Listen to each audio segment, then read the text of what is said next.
Hi, this is Dr. Ken Broadway from the University of Florida. Today I'm going to be talking about rudimental rolls. This is in response to a question from one of my former students, Ms. Hannah Williams, who's the band director at Lafayette High School. And she was working with some of her students, and they were struggling a little bit with the concept of an open roll or a rudimental roll. So first of all, I'm going to talk about the differences in approach to a concert style roll and a rudimental roll, and hopefully give you a couple of tips that will help your rudimental roll. First of all, I had another video about the concert style roll, developing the buzz, so I hope you get a chance to watch that. But the idea here is we're trying to come into the drum more like a downstroke motion and letting that stick rebound as long as possible. I hope you can see the way the stick is moving very quickly down into the drum.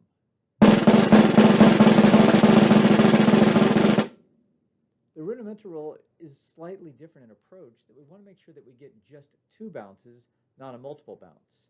Many times for young students, they try to take the same approach for the rudimental roll or the double stroke roll as they do for the concert style roll and get a little bit of a crushed sound because they're playing with a little bit of an incorrect velocity into the drum. So the first thing I want to do is talk about letting the stick rebound freely. The typical exercise we use for this is just letting the stick play 8 notes on each hand.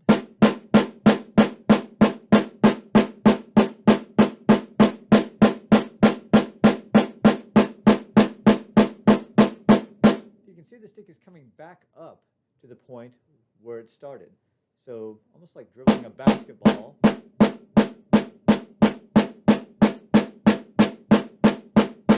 The goal is to let that stick rebound freely, as opposed to stopping it when it goes down. This is more of a concert style roll approach. As we get ready for the rudimental roll, we want this stick to rebound freely. Then a great exercise to do after you do this one is just to alternate.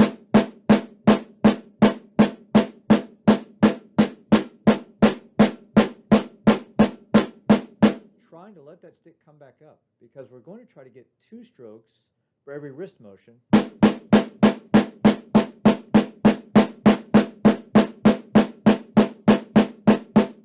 So the sticks are all coming back to this point.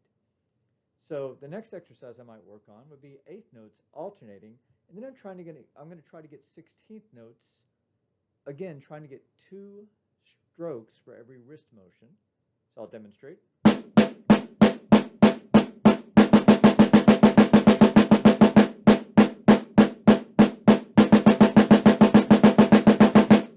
So I'm trying not to wrist these strokes completely. I'm not using all wrist, but I'm using this combination of wrists and fingers.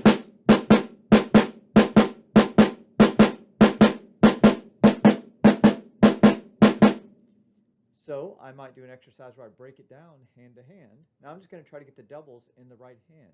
It will sound like 1 and 2 and 3 and 4 and 1 E and 2 E and 3 E and 4 E and.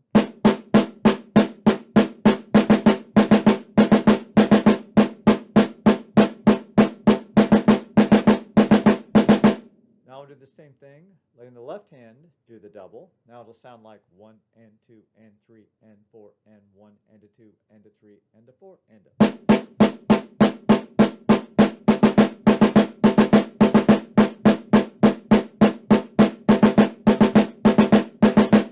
And again, I'm trying to use the concept of letting the stick do the work. Trying not to wrist every single note with tension, but letting that stick bounce and then controlling that bounce. So here's an exercise where I would put those 2 elements together.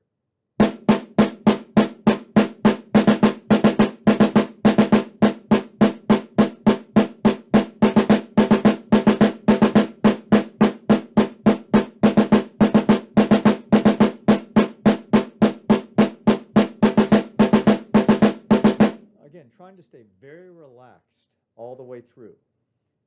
Going back to our original exercise,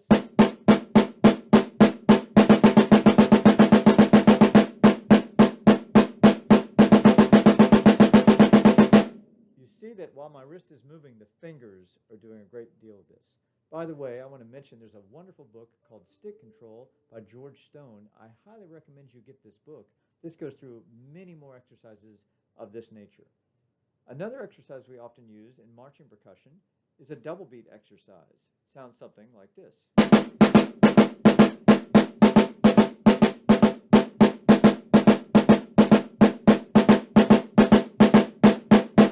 Again, this is a wonderful exercise to work on as long as you're not compressing the two 16th notes. I hear a lot of young players play it something like this. And we're not really getting the clean 16th note. If we put our hands together, some people call this cloning. We'll get a little bit of a pinging sound as we hit the drum, but it'll really help us match our right and left hands.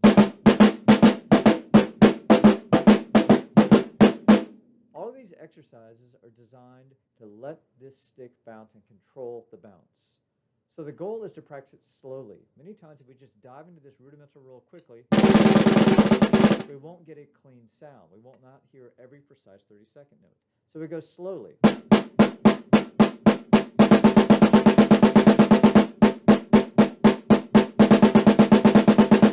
And with the metronome, get a little faster.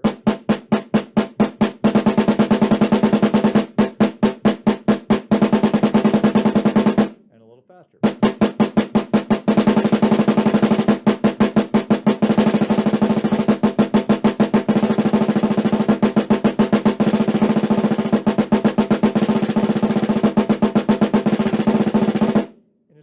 Faster, we lower the height, but we still play with the same intensity.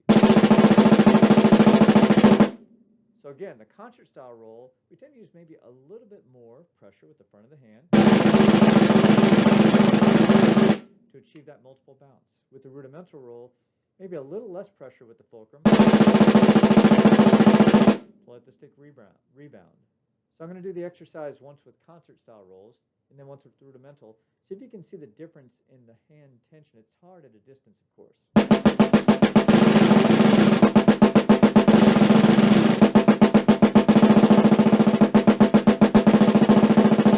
It's just slightly different pressure point. Now, much like riding a bicycle, much like learning how to swim, it's easy for me to explain this in words. But as you do this, as you practice this, really think about each individual stroke. How we achieve that, the feel of our fulcrum, and then how the fulcrum feels slightly different, usually for many people a little bit more relaxed, still controlled. So then we try to achieve that difference. So again, some great exercises to work on. Double beat. Working on 8th notes to 16ths. Getting gradually faster. Breaking that down hand to hand.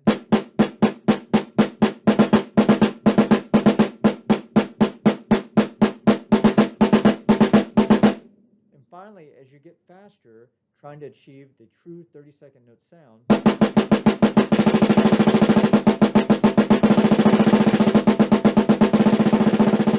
In all of these cases, relaxation is the key. Controlling the tension, controlling the bounce, and really trying to achieve that good sound.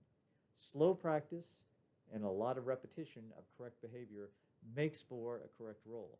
If you try to rush through this, if you try to play it too fast, too loud, with too much arm, more than likely something is going to go wrong. If you have any questions about that, feel free to reach out to me. My email address is kbroadway@arts.ufl.edu. I hope you've enjoyed this and hope it helps.